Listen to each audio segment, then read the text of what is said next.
ఆయన ముఖ్యమంత్రిని చేసాం, అబ్బాయిని ఎంపీని చేసాం, వాళ్ళ తమ్ముడికి ఎంపీ చేసాం, ఇంకేంటి తక్కువ మేము చేసింది అనే లెక్కన ఉంటది. కానీ వైఎస్ కుటుంబాన్న కాంగ్రెస్ పార్టీ ఆస్త వైఎస్ రాజశేఖర రెడ్డి కుటుంబాన్ని లేదంటే ఇప్పుడు జగన్మోహన్ రెడ్డి గారిని ఎందుకు పనిగట్టుకుని కాంగ్రెస్ పార్టీ టార్గెట్ చేస్తుంది అంటే అట్లెందుకు అనుకోవాలా? ఇప్పుడు మొన్నటిదాకా కేసీఆర్ని టార్గెట్ చేయలేదా ఏంటి?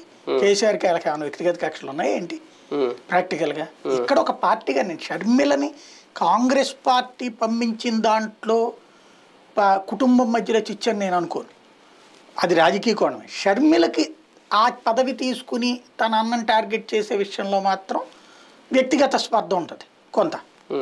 కానీ పార్టీ పంపించింది మాత్రం వీళ్ళ కుటుంబం లేదో చిచ్చు పెట్టాలని అయితే నేను అనుకోవట్లేదు. ఆల్రెడీ చిచ్చు వచ్చిన తర్వాత కాంగ్రెస్ పార్టీ వాడుకుంటుందా అంతే. కాంగ్రెస్ పార్టీలో నేమో చిచ్చు ఉంది. ఇప్పుడు సోనియా గాంధీ తోడికోడలే కదా మేనకా గాంధీ, ఎక్కడ ఉంది? భారతీయ జనతా పార్టీలో ఉంది. సోనియా గాంధీ కొడుకే కదా అయ్యేది వరుణ్ గాంధీ, ఎక్కడున్నాడు?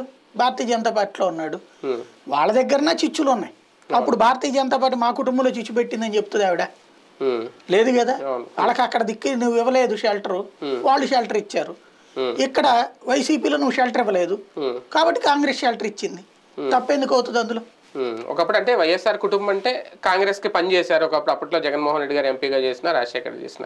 ఇప్పుడు పార్టీని వదిలొచ్చారనే కక్ష ఆ నేపథ్యంలో ఈ కుట్రలో కాంగ్రెస్ చేస్తుందేమో అని అనుకోకూడదు. అట్లెందుకు అనుకోవాలి? ఇప్పుడు అతను ఎవరు, శరద్ పవారు అట్లాగే బయటకు వచ్చాడు. మరి అదే కాంగ్రెస్ పార్టీ అతనితోనే పొత్తు పెట్టుకుని నడుస్తుంది. అక్కడ మమతా బెనర్జీ అదే కాంగ్రెస్ పార్టీ నుంచి బయటకు వచ్చిన సొంతగా పార్టీ పెట్టుకుంది. ఇప్పుడు బాబా అమ్మమ్మ 2 సీట్లు పడే తల్లి అని అడుక్కుంటున్నారు వాళ్ళు. ఏమంటాం అక్కడ ప్రాక్టికల్గా?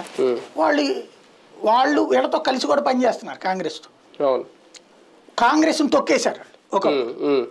వాళ్ళకి గత్యంతరం లేని స్థితికి వచ్చినప్పుడు మళ్ళీ కాంగ్రెస్తో పొత్తు పెట్టుకున్నారు. ఇప్పుడు జగన్ ఆ పరిస్థితికి రావాలని వాళ్ళు కోరుకుంటున్నారు. జగన్ బలహీన పడితే, జగన్ ఓడితే